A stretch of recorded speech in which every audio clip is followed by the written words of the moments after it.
Welcome to the Vetiver Vibes podcast. We're your hosts, Nikki, Rachel, and Rhonda, certified clinical aromatherapists coming to you from Ontario, Canada, and on the internet everywhere. This episode is brought to you by Essentria, a leading online school for aromatherapy. Essentria is your go-to source for clinical aromatherapy certification programs that are recognized by NAHA and the Canadian Federation of Aromatherapists. If you want to learn more about Aroma Massage course, check out their website, www.schoolofessentria.com. We're excited that you've given your time to be here with us, knowing you'll get the best essential oil scoop. Hello, welcome to Vetiver Vibes. Nikki here with Amy Sussex from Realigned Co. And today we are talking all about what you can do as a certified aromatherapist. We get this question asked a lot of what can you do once you become certified? And Amy has had a successful, thriving practice for many years and is the owner of Realigned Co. What started out as an idea from her corporate desk 5 years ago to actually creating her business 4 years ago. Her goal is to support women with solutions for a healthy, happy, and present life. She supports women from being reactive to proactive. A lot of times we seek help when we are at our breaking point. She provides a space for you to reflect, relax, and feel rejuvenated. So I am super happy to have you on, Amy. And we've known each other for several years too. So it's even better that, being able to talk to you and just chit chat about what it means to be a certified aromatherapist. Yes, thank you so much, Nikki, for having me on. I'm so excited. And yeah, I feel like we've had multiple conversations. Now we're just sharing it with the world, our conversations, right? So exactly. So one question we love to ask each of our guests is, what is your favorite oil? Ooh, that is a good question. Rosemary. Really? Yes, I go back and forth between rosemary and then like tangerine orange. Orange is like a close second for me. But yeah, okay. Rosemary. Nice. And that's a perfect one for cold and flu season, kind of kicking in with germs, and it's a nice one that I like to diffuse too. Yep, I find for like the physical, mental, like enhancement for it, I find with like the rosemary too. So yeah, that's amazing. So let's dive in. Why did you decide to become a certified aromatherapist? So backstory I'll get into first is, like you mentioned, I was at a corporate job. So I was there for 13 years. And throughout that time, I started having panic attacks at my work, and I was feeling super anxious, went to the doctor, thought I was having a heart attack. He basically was like, nope, it's anxiety, you're having panic attacks, which I was ashamed of, embarrassed of, and all the emotions came flying through.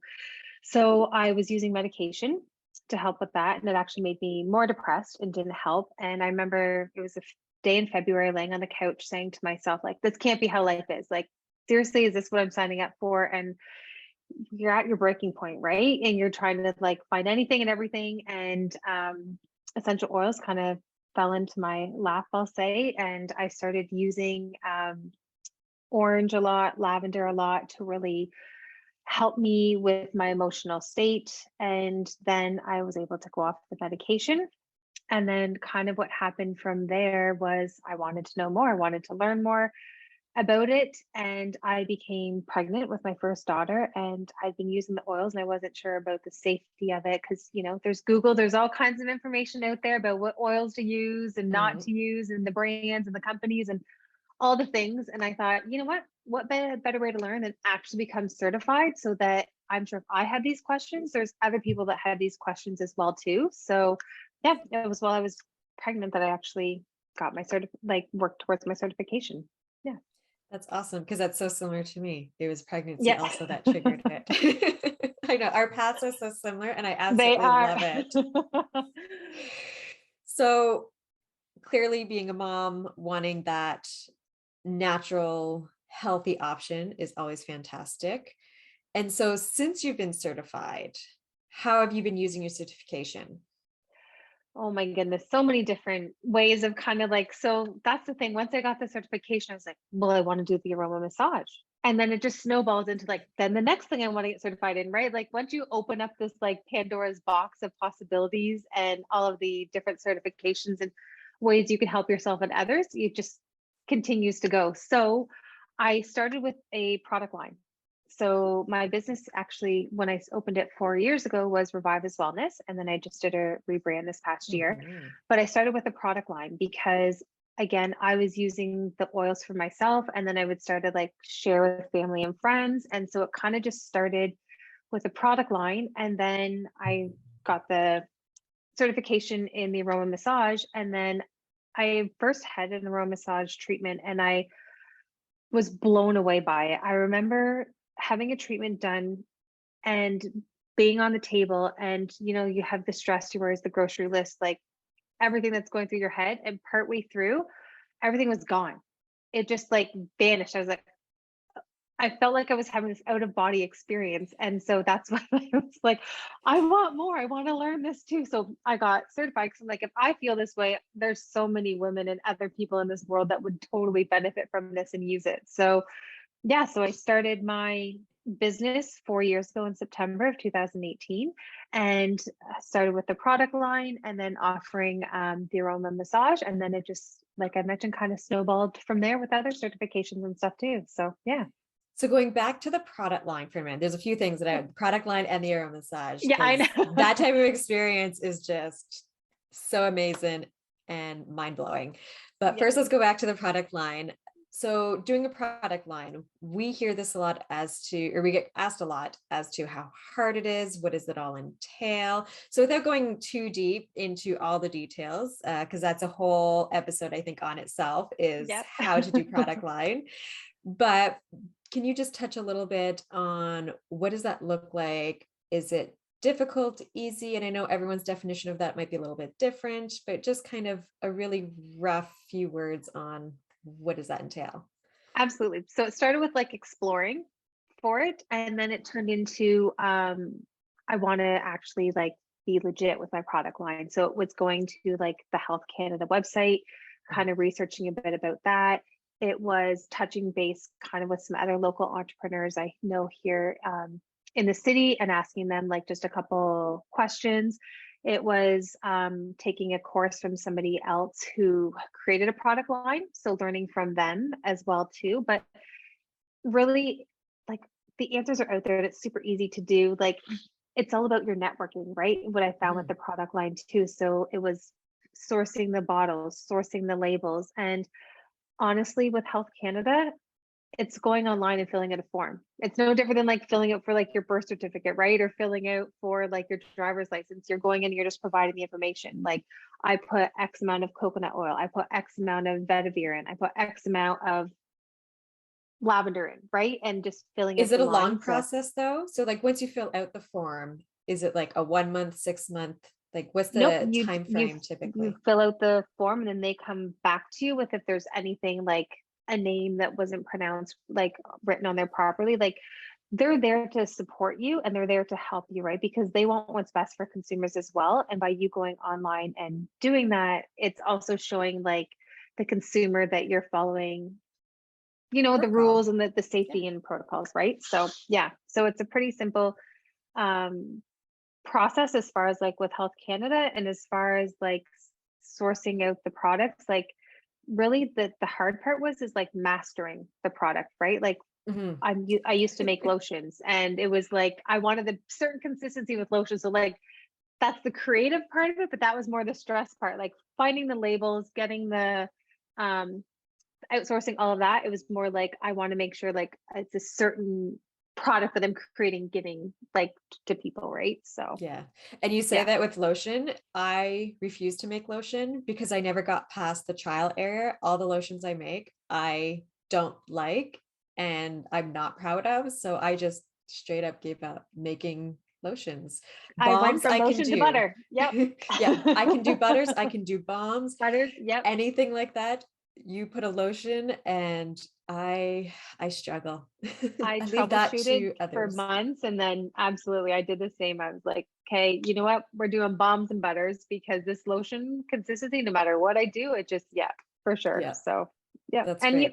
another thing is you have to know if it feels good, right? Like Yeah, creating that product, right? So, absolutely. And so you talked about Health Canada, that's being professional, making sure everything's registered because that is, and I don't think it's a legal obligation, but I think they could actually come at you if you don't have things registered in Ontario, at least. from my Um, understanding, yes. yeah. And, we've mentioned this a few other times, I believe, before of, watching your claims, all that type of things, because Health Canada will definitely come at you if you say claims such as, especially bug repellent hand sanitizers are two big no-nos, but even stuff like to help with acne or things like that. So Right. It's that's all the important. language that you're using because there's two pathways with Health Canada. There's the natural healthcare product, which is using those claims, right? And you Mhm. have like a lot of proof behind them, or there's the cosmetic route, which is what Yeah. most of us companies do is the cosmetic because it's Yeah. the language that we're using. And yeah, Yeah. for sure. So are there any other, not certifications, but like anything with the city that you have to register with or anything like that to be able to, as a business with product line or without product line, like, did you have to register anything? Yep. So like I registered as an official business. I got my business license online. I think it was through like the province, so like Ontario Yeah, there's an Business Ontario Line. one. Yeah. Yep. And then I got insurance as well too. That was like a big thing, right? I wanted to make sure coverage for me, but also coverage for my clients too, right? Because again, knowing that they're getting that care, and if heaven forbid something happened, that we're both covered, right? So, Absolutely. um, and again, going to networking events. That's where I met a lot of people, a lot of contacts, and that's how I met my insurance broker who helped me get insurance for my business, right? So, Nice. yeah, Awesome. definitely Because yeah, insurance was a big one. and I don't think our town, because we just happen to be in the same town We also, which do, is yes. nice. And our town doesn't require city licensing though. So some cities do. I know Toronto does for sure. But our town, we are very lucky that we don't require that city licensing. So that is just another step for anyone who, depending on where you are, check with your city too, because that's definitely something some cities require. You don't want to get in trouble that way either. Oh, yes, very good So point. yeah. So you talked about the aroma massage. What and how amazing that experience was. I think I agree with you that everyone should be experiencing that. Everyone should at least try and find someone who can give you an aroma massage once in your life, and just that ability to completely go so deep into relaxation that it clears your mind is amazing. So you started to offer that. And then you did talk a little bit about other modalities. So what other kind of modalities, and I know this isn't something aromatherapists have to do, but like you said, once Pandora's box is open, like the floodgates just keep going, I really feel. And I'm the same way. I see certificate, anything in holistic health I see, and I'm like, oh, I want that, I want that, I want that, I want Yes. that. So are you pairing your aromatherapy with any other modalities? Yes. So I'm pairing it. So then the next certification I got was reflexology. So I'm certified in foot reflexology, and it just went so well together because I was finding you are registered. So a lot of people's benefits do cover Mhm. reflexology. So it's a great way for them to get in the door. And then they'd ask like, "Ooh, what else do you offer?" And I'm like, "Ooh, well, let me tell you about this aroma massage and how amazing that is." So it was a great way to get people in the door that way. And I then became certified in Indian head massage because I was like, well, I'm ignoring the head. We've got like the feet, we've got the body going on. Let's like get in the head there too, right? So that as well, which people like went crazy for and loved. And like Nikki said, like you don't have to add all of these on. I just felt like it was a natural progression for what I was wanting to do. I also was wanting to leave my full-time corporate job, so I felt like having these helped my business and helped me support people in a different way as well too. And then just this past year I also became certified in Reiki, so I wanted to really incorporate more of like the energy work as well too, because with hands-on body work, energy work is involved anyways, but it's just being certified in it and then being able to ask obviously permission for people and their comfort level to be able to offer that as a service for them as well too. So Absolutely. And I use, because each of those modalities actually can include essential oils too. And a lot of people don't realize that too, because I know Indian head massage, there's essential oils that are used in the oils that are Yep. being massaged in. The aroma massage, obviously there's essential oils in it. But even reflexology, I know myself, I use essential oils at the end in the foot massage portion, and I believe you do too. I do. Yep, absolutely. And Yeah. even with like Reiki, I've started to ask people Mhm. like, what is your favorite oil? And then putting it on like a tissue, or like I have reusable like washable eye covers. So Mhm. I'll even put it like on them too. So then they're like associating like that essential oil with that memory and just kind of getting that deeper relaxation as well too. Absolutely. And even going further of, having different oils for the different chakras. Like, there's Yes. a huge portion of aromatherapy that is subtle aromatherapy. And all of that can, if you want it, you can tie it into Reiki, chakra balancing, alignment, all of that portion of it too. So as much as they're different modalities, they pair really well because essential oils can be used in each one of them. And I think too, it's just such a, I just use them all the time. I don't even think about it. I'm not, I just, Right. okay, I'm doing this. Perfect. Let me grab the oils for this. It's just second nature now. Like, this is the service I'm doing. Where's my oils to enhance this service? Right. So you're right. Yeah. Like, they pair so beautifully with anything that you're doing. Absolutely. So finding clients, what does that look like for you? Do you find it's something easy, difficult? Because this is a big part that we find as a school students are concerned about is, once I'm certified, how am I going to find clients? How do I get out there? Can you talk a little bit about your experience in starting and seeing clients? What does that look like? Absolutely. So that, of course, was one of my concerns as well too. And it's always someone's concern, right? And so, to be honest, starting out, I was relying on family and friends. Like, I had them coming in because you have to practice on people, right? When you're doing the body work. So I was relying on them to come in and practice, and then them loving it, and then kind of like word of mouth. And that wasn't really the response that I was getting. Like, to be honest, my parents have been like maybe once or twice, which is fine because it's not for everybody, right? And I meet people with where they're at. So I hustled my butt my first year of business. I like to say that like that year was a blur because we're very fortunate in the city that we live in. There's so many amazing entrepreneurs, and there was so many networking events and so many things. So anytime I saw something posted on social media, there was this event or there was this marketplace, I went and I put myself out there. I was nervous as heck. I don't know if you allow swearing. So nervous as heck about Go for about it.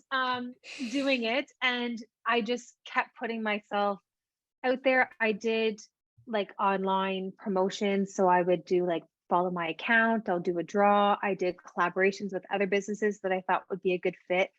Mhm. I honestly, like, anytime somebody was like, I'm looking for a donation, I put my hand up. I'm like, yep, I will donate a half hour service, or I'll donate one of my products. Like, I was constantly putting myself out there. It was challenging. I had all the fears, all the difficulties, but I had a bigger vision, a bigger mission. And I knew that this was short term for the long term, right? And then what started happening is I got the client referrals because that's really where it is. And I wanted to have the repeat clients as well. That was really important to me, was the people's experience. So when somebody would come in, I would want to make sure the experience they're getting would be something that I would want to have myself too, right? And so I put my heart and soul into their experience, and then it just snowballed from there. It started being repeat clients. A couple of big things that I did is I saw some people on social media, some, let's call them influencers within our city. And I reached out to them and said, hey, I'm wondering if you would like to come in and either try this product or try this service. And for doing so, give an honest review, because there's nothing worse than like somebody being like, oh, this is amazing, and they've never tried it, never experienced it, right? So I'm like, I'd love for you to come in, and if it feels right for you, share your experience online, and that would be really helpful. Well, I did that 3 times, and it kind of blew up from there, and it just kind of snowballed again into like getting repeat referrals. And yeah, that's kind of how it starts. And I always like to remind people on the power of one. So you might be discouraged thinking that you just have that one client, but you don't know what it's like with that one client and the people that they know. And from that one client that I was servicing, she shared with somebody. Well, then the next person that came in, she came in from that client and she came to me, started coming to me once a week. So like, again, you never know the power of that one person, right? So if you have one client, do not be discouraged and love on that one client. And it's going to happen. It'll happen for you. Just have that faith, right? So. Oh, I so have like goosebumps from that, because it's so true that we don't think how easily one person's influence can be. And I love that tip of, reaching out and seeing if someone wants to come in for that. And that's something, each person can decide if, now, did you charge them, or if you're comfortable sharing, did you charge them or did you discount them, or did you offer it free? Yeah. So I offered for the 3 people that I did it to, I offered it for free. The one person was an exchange. She did a blog about it. And then the other 2 just posted on social media about it. And to me, that's invaluable, right? We always look at our business like, how much money am I making? But it's also the connections, the networking, like that to me is invaluable as well too, right? So and that stays, because that reaches the bigger people. So yes, having them come in, but it's having it out there into the community, into the internet world, wherever you're absolutely at. Yes. Had a train of thought. I lost it. So that's okay. Oh, I know what I was going to say too. So I also offered promotions. Yeah. So I offered a promotion for my Indian head massage. And at the time I offered the promotion to come in for like $30 for a 1-hour treatment. So word of caution, when you go to do a promotion, make sure it feels good for you, because I ended up doing 70 treatments in a month. So whoa, that's a lot. Yeah. Because I was full-time at this time, right? And so it came to a point where by the end of it, I was having so much resentment, because I'm like, I completely undervalued myself. And these people that are coming in, it's wonderful. It's great that they're coming in, but are they coming in because it's a good price, or are they coming in because they see the value of how this is going to help them, right? So word of caution, promotions are great. Incentives are great. It just makes sure it feels good for you when you're doing it. So yeah, or even putting a cap on the amount you want to offer, because I'll do that with new services, and I typically cap it at, book within these 2 weeks, or the first 10 people get it at this price, things like that. So that's exactly it. You don't get the 70, because I had a situation similar where I offered it a service at 50%, and within a span of a couple hours, my inbox was completely inundated, which I rode that high vibe for a long time, but I said it originally, at capping it at 10. And so instead of offering it at 50% for everybody, after my 10, I still gave them a small discount though, because this is for a new service. So I wanted to get more people in. So, and it was at a price, like you said, you need to value yourself. So a price that I was still comfortable with, my time is still valuable. They respected that, I found. And those people who came in saw the value, and a lot of them actually started to return and didn't mind paying the full price. Absolutely. Which is amazing. Yeah. And what I was finding too, of those crazy 70, I don't know what I was saying at the time, 70 people that came in, some of them will still reach out and be like, oh, are you offering a discount? Right. Which is great if you want a discount. But again, I'm looking for the woman who sees the value in being proactive in their health and not just looking for like a quick fix. Right. That's not my client. So yeah, it's not a day spa. It's, you're there for your actual health and well-being. Yes. Yeah, absolutely. So as much as that was great, and I could see that being a small challenge, but have you ever experienced any challenges along the way? Oh, there's always challenges along the way. The roller coaster of being an entrepreneur. Oh my goodness. Seriously, it's like one morning I'll wake up and I'm like, this is amazing. This is like the best life ever. And then by the afternoon, you're like, oh my God, what did I do? What did I sign up for? Do I go back to a corporate job again? Like, what am I doing? Right. So there's always challenges again. So getting back in product line, there was challenges, right? In the sense of I couldn't get the lotion, right? And then there was challenges in I was making products. I was like, do I even like making these products? Is this even what I want to do? There was challenges in people canceling for appointments, right? And how do you handle that, right? There was challenges in I've had people ask for a refund before on a product, which is fine. And it's like really disconnecting it from me because as your business, you are your business. So I hold everything personal because it's my heart and my soul, right? And really learning to disconnect that it's not about me, it's what's best for them. And I need to appreciate that, right? So, oh my goodness, challenges in people like saying, hey, can you do this service? And then I'll like go and do the service, get a certification to do the service. And they're like, that's not even really what I want to do. Like there's challenges. And I've signed up for certifications and then I didn't even do the certification. So I'm like, is this even what I really want to do? Or am I doing this because other people tell me this is what I want to do? Right. So, oh my God, Nikki, there's like everything just flooding in. There's like so many different challenges that come up. But then on the flip side, there's so many positives that come out of it, right? The growth that comes from me, the growth that comes from my family, my business. But yeah, there's always going to be challenges, but I started to look at those challenges as like, what is the lesson in here? What am I learning from this? And if these challenges keep repeating, I clearly have not got the the message, and I need to keep learning from this. So what am I missing that I need to keep learning? But the universe is reminding you what absolutely. to learn that. That's funny. And Yes. the one comment, it made me think, this is my issue. I will be very first person to admit I have a problem of shiny object syndrome with courses, where I see a course and Facebook ads are the worst for it. And it's like, hey, come learn this, come learn that. And I'm like, ooh, new course, what? Yes. Ooh, new course, what? Yes. And like you said, that you just to get it all, but then you're not actually focusing on the business. You're doing back end stuff that's taking you away from the actual money making business part.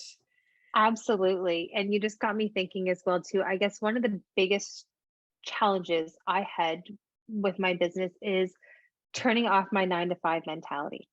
I think that was because I was so used to being in a corporate job, so needing to like ask for permission or like being a structure of my day, right? So when I had a lot of downtime starting in my business, I was like, okay, well, who do I ask? Like, what do I do? I'm like, oh shit, wait, that's me. I gotta figure this out. I'm the one that needs to like I need to make these decisions, right? But we're so again, like, because I've always worked I've never been really an entrepreneur. I've always worked for somebody else, right? So that was one of my, like, I guess, biggest challenges is like stepping into being the business owner that I wanted to be too. Yeah.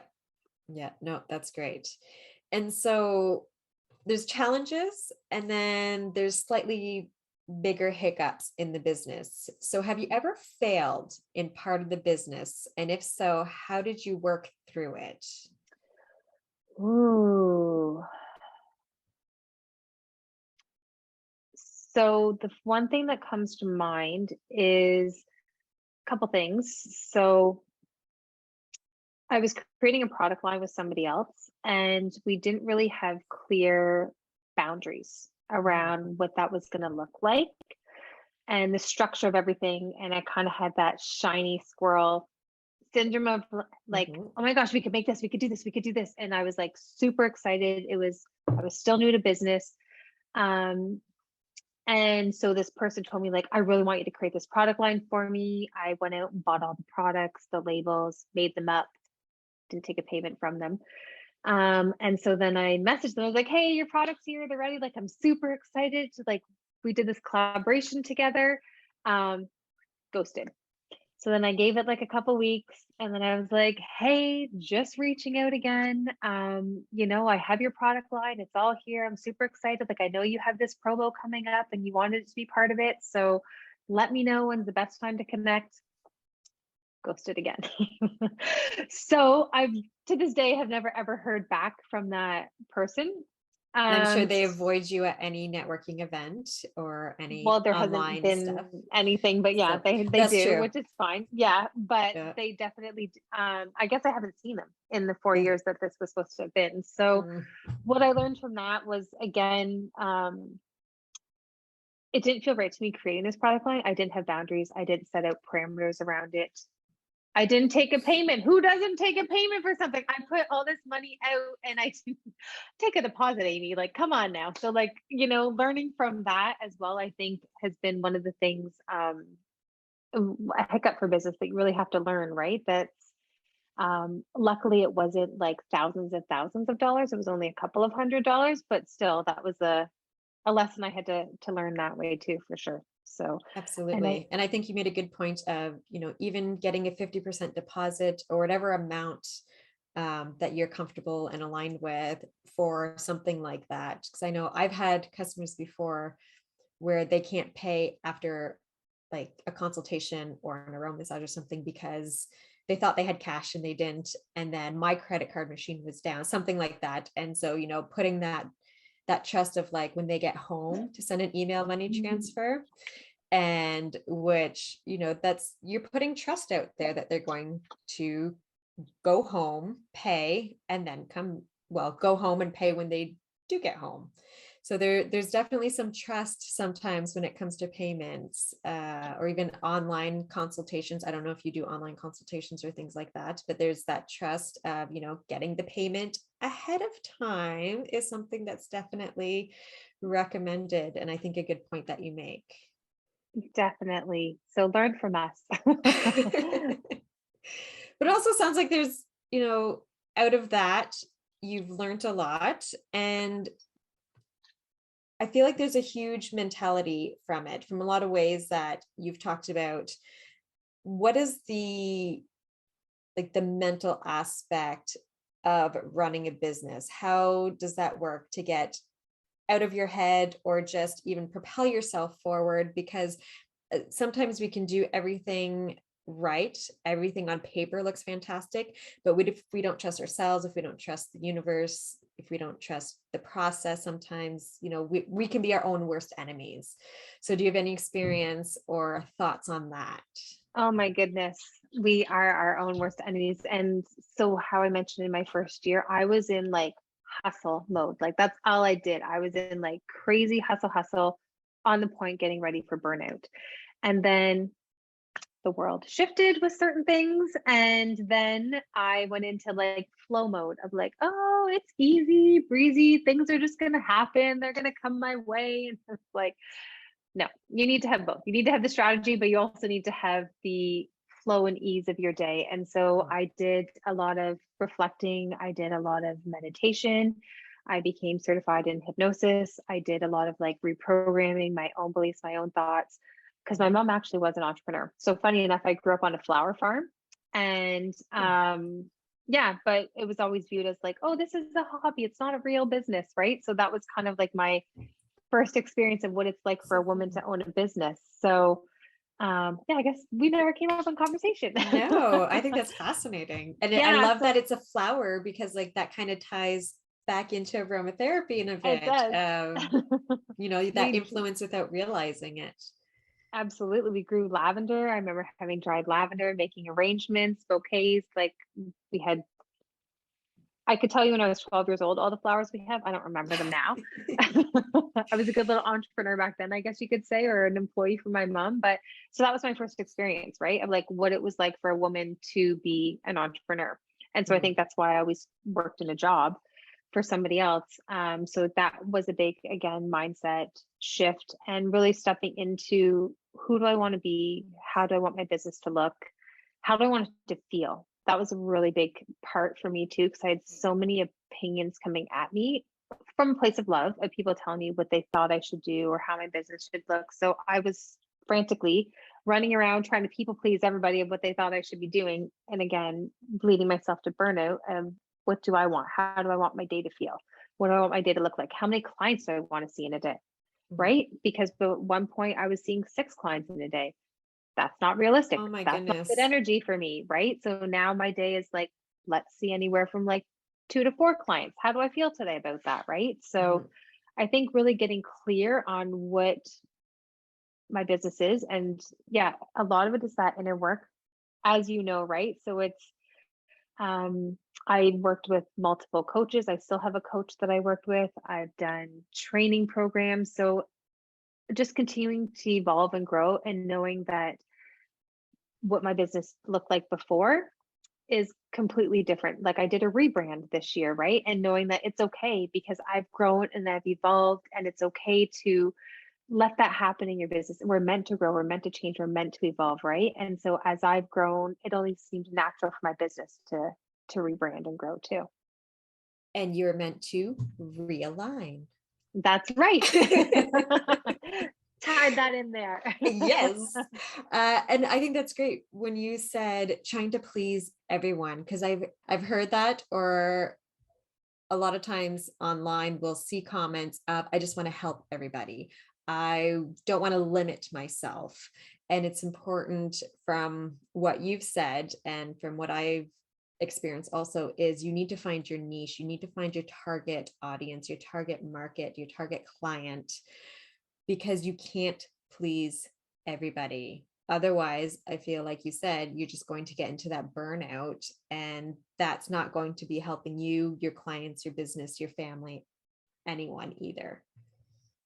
Absolutely. And so I found, for me personally, it's an older version of me is my client, right? It's easy to talk to. I've taken so many different training courses on people telling you, like, imagine this like very mystical person, and that's your ideal client, right? Like, no, it's you, it's your experiences, right? And we've created what like the older version of Amy needed to hear, and I'm here now helping the next version of Amy, right? So I've heard that too, where anywhere from 3 to 5 years into your past is who your ideal client or ideal target should be.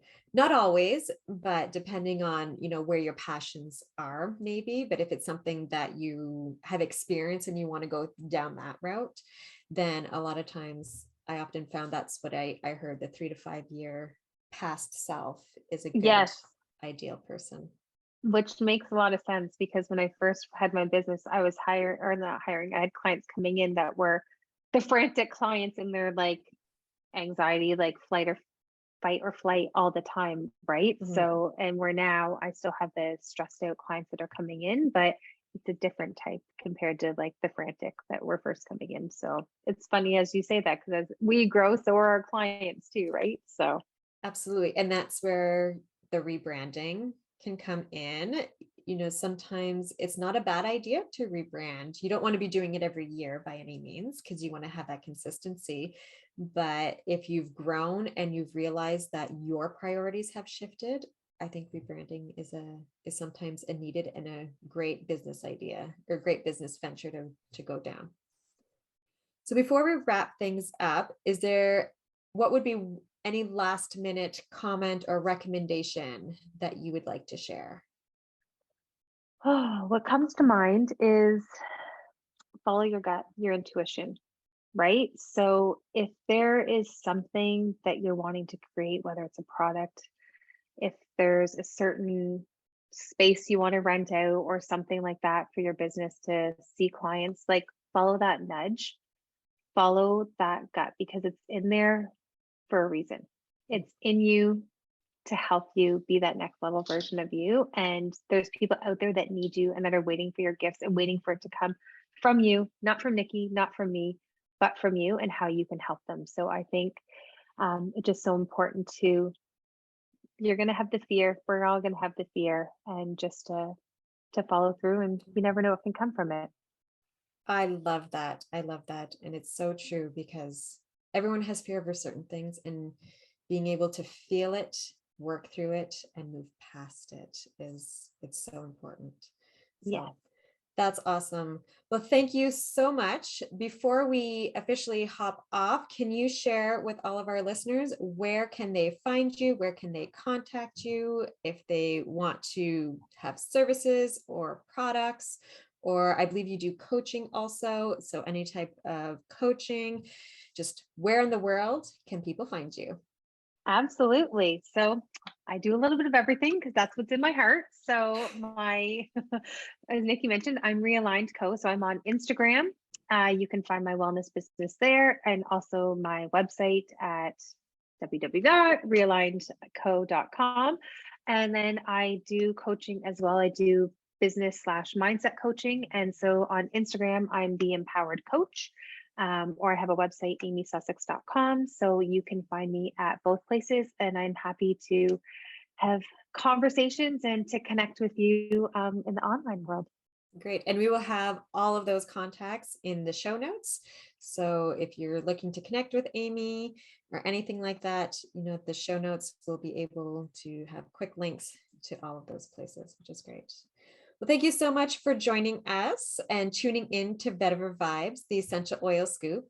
I'm Nikki here with Amy Sussex, and we will see you next time. Bye. Bye. This episode was brought to you by Essentria, a leading online aromatherapy school. You can join the free Introduction to Essential Oil course at www.schoolofessentria.com. If you love this episode or you got a lot of value out of it, please make sure you share it with someone in your community who you think will enjoy it too. If you haven't already subscribed or reviewed the show yet, please go over to your preferred streaming platform and hit subscribe, then leave a review. This is the best way to help support us, and we appreciate it. Email us with a screenshot of your review, and you will be entered into our monthly draw for a free mini course. This podcast is for information purposes only. We are certified clinical aromatherapists and holistic health professionals. If you have a medication concern, please refer to your health team. Everyone's health is unique to themselves, so the topics and suggestions stated may or may not apply to you directly.